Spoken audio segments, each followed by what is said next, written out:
Okay, we're going through a series of pretty much the whole world. We've gone through two series already. This is a third series on basically showing people the countries that have the best visa-free travel with the best tax laws. Okay, and we do throw dual citizenship in there because you need that, folks. If you don't have that, you don't have anything. Singapore was at the very first tier that we did. And we would have put it as one of the best, except it doesn't allow dual citizenship. It's got great tax laws, great visa-free travel, but it just doesn't allow dual citizenship. You don't want it. And this will be the third series that we're going through. We'll gradually be going through pretty much the whole world. So if you missed the series, you can go back and look at some of the old videos we've got on this. But I would be keeping up with this because we're probably going to be doing this day after day until we can reach the end. So if you really want a comprehensive encyclopedia on details that you're not going to get anywhere else, you'd have to do a lot of research, which what we've done here, then you need to look at all these videos. And I would keep this as kind of on your external so you can go back and look at this later. The first one I'm going to go through is Uruguay. Now, Uruguay, I would not put it on my list that I would pick, and the reason is it does have almost a territorial tax system, but in fact, it used to didn't even have an income tax, but then they brought the income tax in. Now, the way they've got it on dividends, if you've got a lot of equities and things like this, they're going to give you a choice either the first 10 years of getting an exemption, and then you get the full rate after 10 years of whatever those laws are at that time because it could change. I hate giving you even figures because it could change in 10 years. Most countries change their tax laws within 10 years, or you can take a reduced rate right away. The problem with Uruguay, why pick it, okay? The countries that have pure territorial tax systems, so my whole thing is why pick it when you can get a country that doesn't have that. Now, they do allow dual citizenship. And it does have good visa-free travel at 156 countries, visa-free or visa-free on arrival countries and territories. It is less than the St. Kitts and Nevis passport that you can get as quick as 4 to 8 months with no income tax, no capital gains tax, no estate tax, no inheritance tax. If you're a wealthy person, to me, and you're also going to have to learn, you're going to have to get a language test under your belt in Spanish to get this passport. I always like to use, St. Kitts as the bellwether, the all-weather gold standard because, it's got more visa-free travel than any of the fast-track programs. It allows dual citizenship, no language requirement, no income tax, no capital gains tax, no estate tax, no inheritance tax. This is what you're trying to look for when you're looking for countries, okay? Now, not one country in the world has everything that St. Kitts has got. That's why I take everything and mimic it after because like Uruguay, for instance, doesn't have the visa-free travel that St. Kitts has got, doesn't have the tax laws that St. Kitts has got.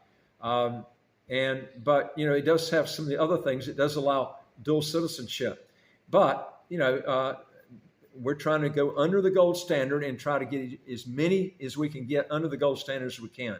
Next one is Seychelles. It's in Africa. It's one of the best African passports you'll find. Now, you're looking at 156 countries, visa-free or visa-free on arrival, countries and territories that you can go to. And Seychelles has got, they do allow dual citizenship. But the thing I don't like is they've got a residency by investment program, and the residency by investment program is a lot more than St. Kitts' citizenship by investment program. And why would you go with a residency by investment program where your investment is right at $1 million? It's going to take you approximately 11 years. Now, they say 11 years in Africa, but I'm going to tell you anything you do in Africa is going to probably take you a third longer. Okay, so I would count on 15 to 20 years to get the passport. And you're looking at a lot more, I would say approximately it's around 2 times more than what you would invest in St. Kitts, to almost 3 times more on the investment to get the passport. In St. Kitts, you can get it in 4 to 8 months.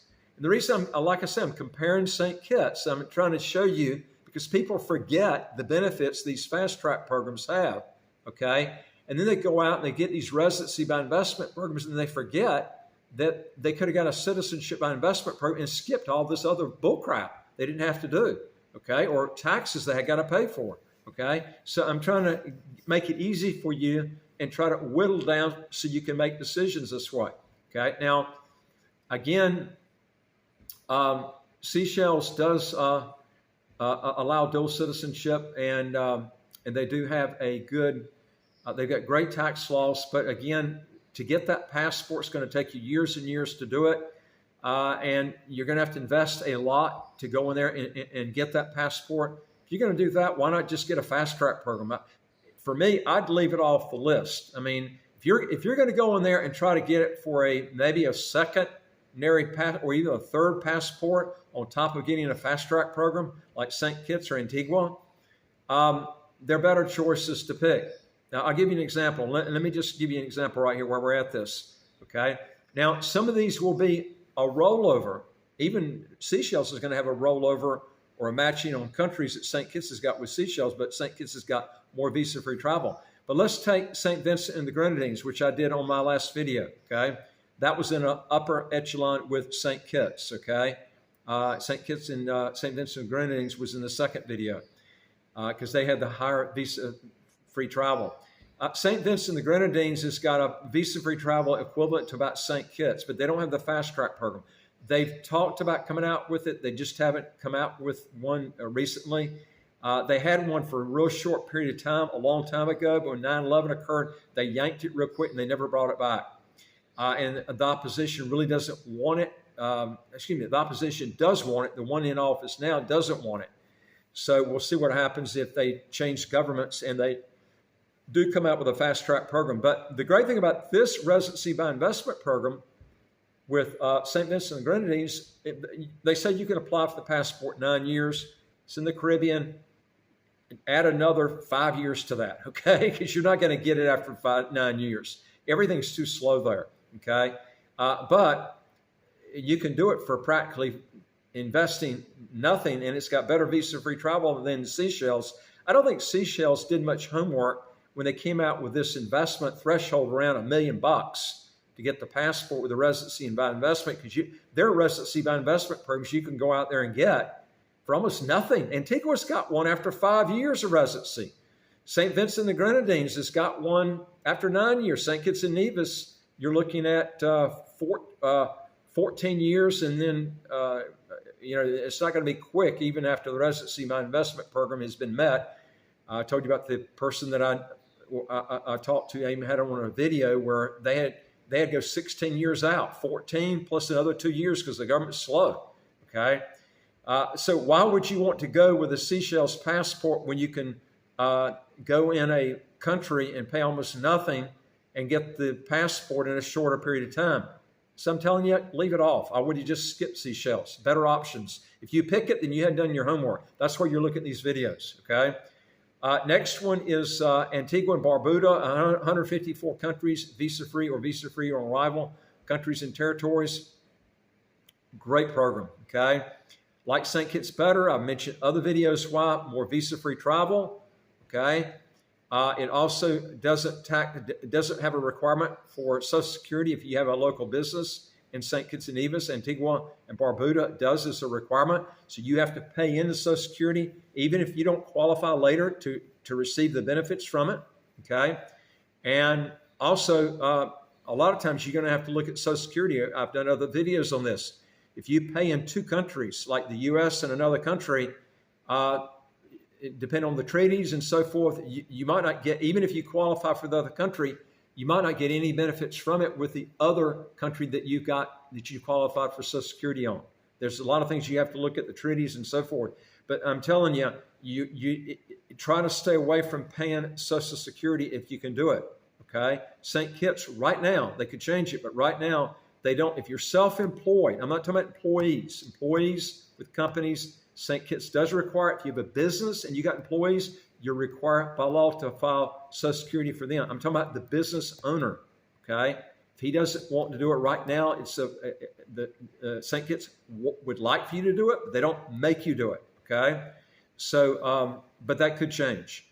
All right, now Antigua and Barbuda, again, has so many benefits though, okay? It's dual citizenship, no income tax, no capital gains tax, no estate tax, no inheritance tax like St. Kitts has got. Just St. Kitts has got more visa-free travel, okay? And then the thing with the Social Security payouts that you'd have to have if you have a local company. And again, only on yourself. Antigua and Barbuda, it's close to the U.S. It's got everything. It's like just almost like St. Kitts, just under St. Kitts because of those couple of things I've mentioned to you before. Okay, and there are other things too. I mentioned you have to look on other videos. I don't have time to go through it today, but that make St. Kitts a better all-around program. Okay, but they do have a residency by investment program, as I mentioned earlier, and it is shorter than St. Kitts and Nevis's.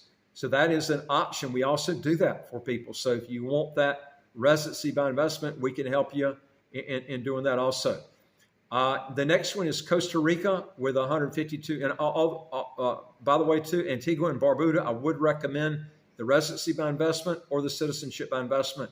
And remember, I've gone through, this is my third tier of countries we've done. We've had very, very few that we've recommended. I mean, it's been a small handful. When you take all the requirements that we have, you have to have dual citizenship, no language requirement, you have a great tax system.